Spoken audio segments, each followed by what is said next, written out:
podcast kami. Kenalin, kami dari mahasiswa Universitas Negeri Medan, Fakultas Bahasa dan Seni dengan prodi Sastra Indonesia. Adanya tujuan wawancara ini yaitu untuk memenuhi tugas mata kuliah filsafat bahasa, yaitu Team Based Project. Hari ini kita akan ngobrolin topik yang menarik dan sering kita gunakan dalam kehidupan sehari-hari, yaitu filsafat bahasa. Nah, untuk membahas ini lebih dalam, kita sudah bersama seorang narasumber yang paham tentang filsafat bahasa, yaitu boleh dong Kak kenalin kepada penonton. Halo semuanya, kenalin aku Feni Margareta Sanggang, biasa dipanggil Feni. Aku mahasiswa sastra Indonesia juga dan kini duduk di bangku semester 8. Wow. Nah, kali ini kita yang akan perkenalkan diri. Dengan saya sendiri, Rabiatul Adawiyah, dan teman-teman saya. Saya Erika Nababan, saya Dahlia Blurasegian. Saya Deborah Japrisi Payung. Kita langsung saja ya Kak, pertanyaan pertama. Nah, pertanyaannya itu, kalau kita ngomongin filsafat bahasa, sebenarnya kita ngomongin apa sih Kak? Kemudian menurut Kakak, filsafat bahasa itu apa dan seberapa penting perannya dalam memahami dunia Kak?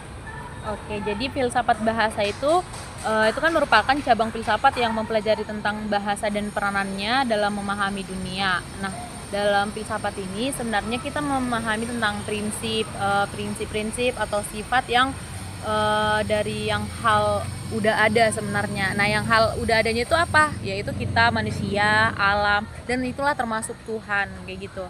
Nah, filsafat bahasa itu mempertanyakan tentang hakikat bahasa, terus gimana bahasa itu digunakan atau pengungkapan maknanya, terus gimana bahasa itu mempengaruhi cara berpikir kita gitu. Agak menarik juga sih Kak ini. Kan kita kan pakai bahasa setiap hari nih. Dari mulai ngobrol santai sampai diskusi serius.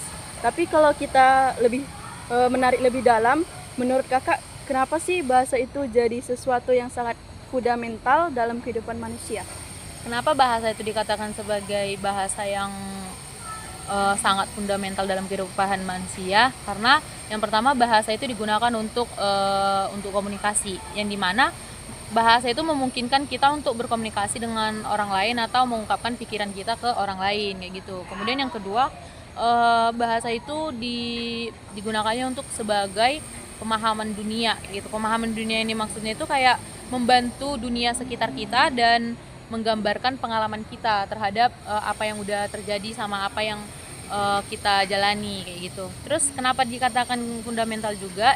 Karena adanya identitas. Nah, bahasa juga terkait dengan identitas kita sebagai individu dan sebagai anggota masyarakat. Oke, terima kasih Kak atas jawabannya. Kayaknya Deborah mau nanya deh. Silakan Deborah. Baik, ini saya akan menanyakan pertanyaan lebih dalam ya. Kan ada juga sebuah teori yang mengatakan bahwa bahasa yang kita pakai bisa membentuk cara kita berpikir. Nah, kalau menurut Kakak sendiri nih, sejauh mana sih Kak bahasa itu bisa mempengaruhi pola pikir seseorang?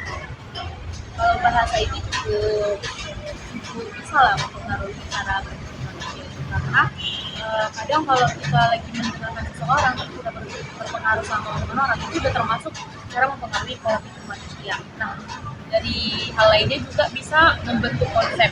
Membentuk konsep itu bahasa membantu kita kayak membentuk konsep dan kategori untuk memahami lawan bicara kita atau mungkin memahami dunia dari pembicaraan kita gitu kan. Terus menggambarkan realitas itu digambarkan oleh bahasa dari pengalaman-pengalaman kita. Makanya jadi nggak jarang orang nggak terpengaruh sama omongan kita, tapi kalau kita ngasih pengalaman kita, misal kayak kakak menceritakan pengalaman kakak yang kayak itu tahun 2000 kakak pernah kayak gini, nah itu yang makanya kakak bisa jadi sekarang kayak gini. Nah, kemungkinan besar orang kalau ada dikasih pengalaman itu pasti terpengaruh. Nah, itulah bahasa termasuk mempengaruhi pola pikir orang.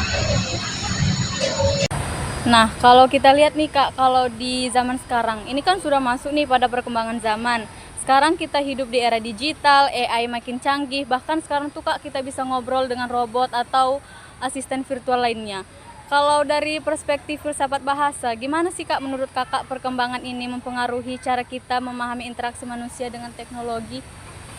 Nah, filsafat di kemajuan teknologi dan canggihnya AI sekarang itu lagi mempelajari gimana bahasa digunakan dalam interaksi dengan teknologi seperti chatbot atau asisten virtual. Nah, melalui AI yang sering kita lihat atau yang sering kita gunakan dalam perkuliahan itu udah termasuk filsafat masuk ke mengubah pola pikir kita. Nah, balik lagi yang kayak pertanyaan tadi, karena adanya interaksi atau pembagian pengalaman atau mungkin contoh, nah itu kan bisa jadi mempengaruhi kita. Nah, kalau di teknologi artinya satu tingkat lebih tinggi dari kita kan. Nah, jadi kayak teknologi ini mungkin lebih melebarluaskan contohnya atau mungkin sampel-sampelnya yang lain. Jadi kayak kita ada nih referensi, makanya kita kayak oh ini bisa nih kita ambil karena ada di sini dikatakan bla bla bla segala macam kayak gitu. Jadi filsafat termasuk mempengaruhi kita melalui AI ya, karena kita juga udah belajar teknologi kan ya, bahkan kita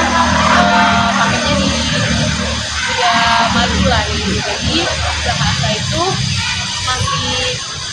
masih dapat mempengaruhi kita melalui AI. Teknologi kan. Oke. Ngomong-ngomong nih Kak soal komunikasi, kita sering melihat di media sosial tuh ada banyak kesalahpahaman, bahkan cuma gara-gara satu kata atau kalimat. Nah, menurut Kakak gimana cara kita bisa lebih bijak dalam menggunakan bahasa biar komunikasi lebih efektif dan nggak mudah disalah mengerti gitu? Oke. Jadi kalau untuk biar bahasa kita itu lebih tertata rapi sebenarnya, biar orang atau lawan bicara kita nggak salah paham sama apa yang kita bilang.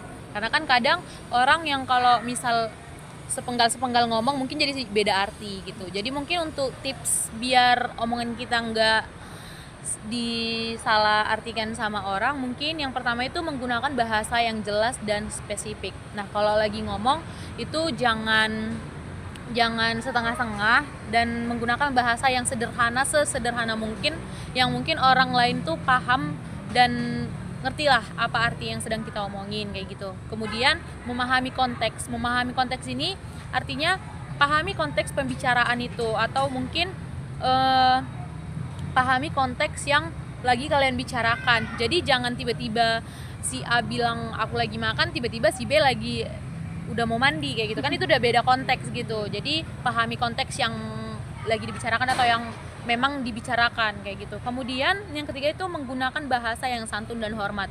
Ini sangat penting karena banyak orang yang mungkin dikiranya udah bercanda atau mungkin menurut dia itu konteks bicaranya adalah bercanda, tapi dia nggak lihat orangnya juga. Jadi dia menggunakan bahasa yang tidak sopan dan santun, itu kan jadi orang lain yang dengarnya juga udah risih atau mungkin nggak nyaman kayak gitu sih. Menggunakan bahasa yang santun juga itu sangat penting biar orang nggak salah paham atau salah arti. Wah, pembahasannya seru banget. Kami dari kelompok 7 jadi kayak semakin tertarik gitu buat mendalami filsafat bahasa lebih jauh gitu. Terima kasih banyak Kak Feni sudah berbagi insight yang keren banget hari ini. Sama-sama. Oke, buat teman-teman yang menyimak, semoga obrolan ini membuka wawasan kita tentang bagaimana bahasa bukan sekedar alat komunikasi, tetapi juga cara kita memahami dunia. Sampai jumpa di kesempatan berikutnya. Bye-bye.